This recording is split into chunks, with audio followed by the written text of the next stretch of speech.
Logo depois de uma disputa muito acirrada lá no Instagram do Covil, né? Entre os episódios da série moderna, ambos episódios duplos, Impossible Astronaut e Day of Moon, e o episódio duplo, né? O The Empty Child / Doctor's Dance, o duplo da primeira temporada acabou vencendo. E é justamente sobre ele que eu venho vos falar hoje aqui no Covil. Então, se preparem que o segundo episódio do Doctor Who analisando. You want moves, Rose? I'll give you moves.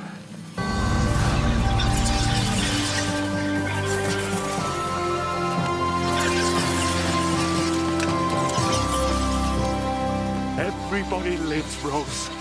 Just this once. Everybody lives! Bem, novamente aqui reexplicando, né, o que é o Doctor Who analisando. É basicamente uma série de vídeos onde eu vou fazer uma análise sobre um episódio, arco, quadrinho, áudio Doctor Who. E que vocês vão escolher. Eu sempre vou deixar no Instagram, assim que o vídeo terminar, uma enquete para vocês escolherem qual vai ser o próximo analisando, né. Então, como esse vídeo já saiu, já deve ter saído lá a enquete. Provavelmente não saiu, vai sair algumas horas depois. Mas enfim. E vocês vão decidir e basicamente eu vou destrinchar, né? Eu vou falar da história do episódio, falar de algumas coisas a mais e dar a minha nota ao final. Então, sem mais delongas, vamos ao objetivo do vídeo. Bem, então vamos começar falando inicialmente sobre o primeiro episódio, The Empty Child. Bem, The Empty Child vai começar com o Doctor e a Rose perseguindo uma nave através do Vortex, só que eles acabam chegando, né, alguns dias ou meses de diferença. Eu realmente tenho uma memória muito ruim. Bom, mas enfim, eles chegando lá, eles acabam se separando, onde a Rose, por acidente, acaba decolando junto com o balão, e o doutor vai perguntar se alguém viu alguma coisa no céu. E aí que eles descobrem simplesmente está durante a Segunda Guerra Mundial em Londres, né? Justamente em uma época que os alemães estavam bombardeando a cidade. Bom, então eles se separam, a Rose vai ficar ali com o Capitão Jack, vão se conhecer, né? Inicialmente ele acha que ela é um agente do tempo, e o objetivo do Jack é simplesmente vender essa nave de guerra chula, fazer meio que um golpe. Ele anuncia a nave, dizendo que ela tem muitos equipamentos e tal, é uma nave de guerra, tá? Só que acaba que assim que ele compra a nave, assim que acaba acontecendo que uma bomba cairia no local. E assim ele faria o golpe perfeito, né? Ninguém saberia que a nave estava vazia e ele acabaria ganhando dinheiro porque ele não teria como ter previsto isso, né? Só que ele já finalmente foi por essa estratégia. Bem, enquanto eles estavam ali negociando, né? Tem toda aquela cena maravilhosa deles lá em cima da nave, tomando champanhe, com aquela musiquinha clara, aquela musiquinha antiga, né? Ali perto do Big Bang. Enquanto isso, tá lá o Doctor justamente investigando a situação. Ele acaba encontrando ali um grupo de crianças, né, junto com uma mulher um pouco mais velha que as crianças, que ela, pelo menos aparenta não ser tão velha, assim, aparenta ser um adolescente no caso, que basicamente, né, quando sinalizavam que ia ter um bombardeio, ela levava as crianças para casas de pessoas de classe média alta para ricas, né, e justamente eles se alimentavam com a comida que eles deixavam na mesa, assim as crianças podiam sobreviver. E nesse lance estava ali comendo e tal, ele pede mais informações. E só que acaba que o grande mistério do episódio começa a desenrolar. Uma criança desesperadamente procurando por sua mãe. Inclusive, ela pode se comunicar com tecnologia, como por exemplo o telefone da TARDIS, que segundo o próprio Doctor, nem era de verdade. Ela era simplesmente um certo nível de manipulação da realidade, né? Podendo lidar com vários eletrônicos, como radiola, rádio, até brinquedos mais ou menos eletrônicos, né? Não era tão eletrônico na época, e justamente traziam todo esse clima de terror de uma criança e tal.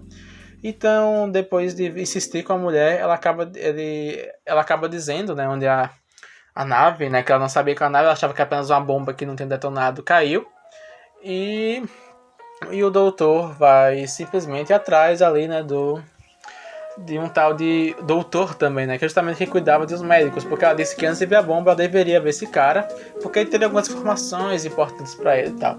Então ele vai através disso, então ela vai atrás. E também a mulher acaba contando a história, né? Que ela tinha um irmão que ela perdeu nesse dia e tal. mas fica meio que um pouco jogado ali e não muito bem explicado. Então o Doctor vai até o hospital. Ele acaba mostrando várias pessoas com as mesmas condições, uma máscara de gás fundida na cara, nossa, pode outra palavra, mas enfim, a máscara fundida na cara e uma cicatriz na mão. E essas pessoas todas estão com a mesma característica, não param de repetir o famoso Are You My Mommy, né? Então, com essas crianças, então o episódio simplesmente acaba nesse tom dele chegando ali, e nisso também o Doctor acaba no final do episódio encontrando ali o Doctor. Então no finalzinho do episódio o Doctor acaba encontrando ali a Rose e o Jack, que o Jack usa no Transmart, acaba chegando lá com a Rose, e acaba que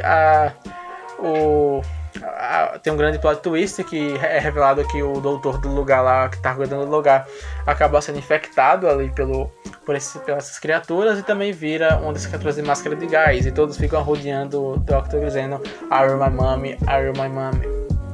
E aí a gente vai para o The Doctor's Dance, né? Genial Doctor's Dance, onde simplesmente o Doctor, fingindo ser a mãe dele, manda a galera tudo pro quarto, e eles acabam deixando eles quietos por um segundo. E aí nós temos vários diálogos, temos todo o desenvolvimento da relação, meio um triângulo amoroso, entre aspas, ali com Jack, a Rose e o Doctor, que nesse episódio funciona muito bem, e com várias conversas, inclusive metáforas sobre dançar e tal. Eles acabam aí continuando a investigar o local, e até que eles simplesmente chegam lá no quarto do moleque, né? E acabam descobrindo que o moleque estava ali, né? Que justamente ele mandado ele pro quarto. Então, usando a arma do Jack, né? Que ela pode basicamente destruir, fazer buracos em paredes e reconstruir, eles conseguem escapar. Porém, a arma começa a ficar sem bateria, eles ficam meio que presos ali em um certo setor do hospital. E nós temos todo um diálogo bem profundo dele com a Rose, falando sobre várias coisas, falando sobre a agência do tempo com o Jack. O Jack se revela que era um golpista e tal, e ele descobriu que eles não eram agentes do tempo, e começa toda a relação deles ali. E o Jack acaba conseguindo ter exilados no Transmat, e eles simplesmente, depois disso, decidem ir até o local da bomba. Porém, que também cansada disso, né, a Nancy, né, acho que é Nancy o nome da mulher, eu sou ruim de memória mesmo, que é justamente a mulher que cuidava das crianças, decide também ir atrás da criança, ir atrás lá da criança vazia, e no local da bomba também, né, já que a mulher, ela sempre percebeu que a criança sempre atrás dela, né, e então ela tava meio cansada de tudo isso, tava com medo do que poderia acontecer com essas crianças, então ela vai atrás de resolver a situação também. E acaba que a gente tem toda a cena ali e chegamos ao confronto final, né? Todos os guardas do local já estavam todos possuídos, estava tudo cercado e a bomba estava prestes a cair ali, né?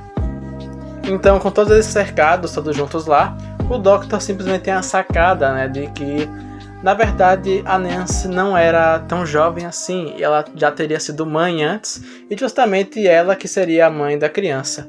E basicamente, qual seria o grande plot, né? A nave Chula é uma nave médica. Ela não estava ali, né? E ela vazia, ela tinha vários micro-organismos. Esses micro-organismos nunca viram a forma humana, então eles copiaram a forma da criança perdida lá, que tinha morrido por causa do acidente, né? Então ela justamente queria reproduzir, e ela achava que essa seria a forma certa para todos os humanos. Porém, reconhecendo a voz da mãe, reconhecendo a mãe como o ser progenitor, ele acaba curando todas as pessoas no lugar, porque ele reconhece que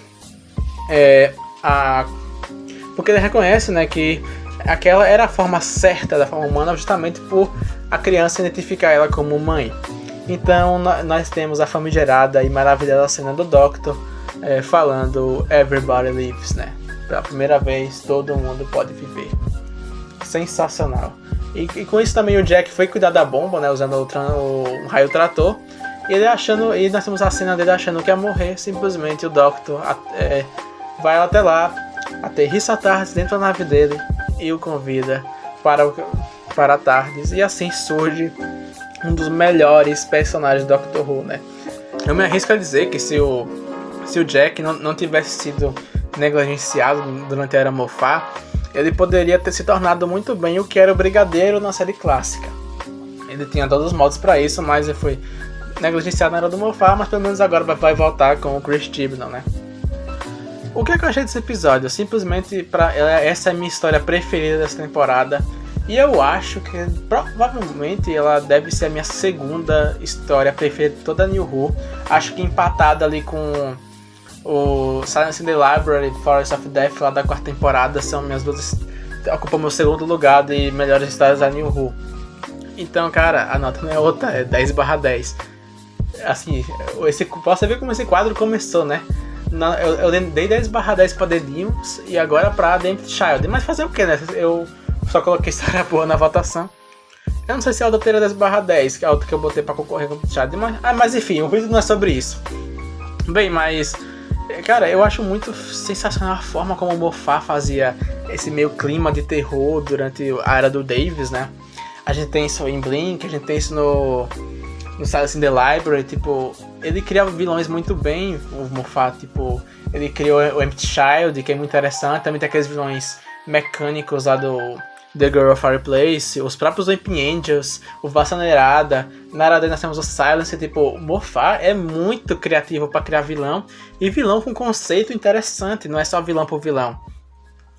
Bem, então, eu achei muito bom, tipo, todo o clima de Segunda Guerra, muito bem colocado, mostrando a pobreza das crianças ali, tem cenas excelentes, como Everybody Lives, a cena do Eccleston dançando com a Rose também, e assim, é uma história assim, fenomenal, tipo assim, a Rose na primeira temporada eu gosto dela, diferente da segunda, que eu acho ela insuportável, mas na primeira temporada eu gosto dela em vários momentos, esse é um desses momentos, tá? E é uma história perfeita, velho, assim, não tem muito o que falar, é basicamente isso. Então, bom, eu quero agradecer muito a sua presença aqui no Curva do Tempo, foi muito bom aqui falar dessa história, desse episódio muito bom, e espero vocês na próxima análise, que será a primeira do Universo Expandido. Então é isso, muito obrigado pela audiência.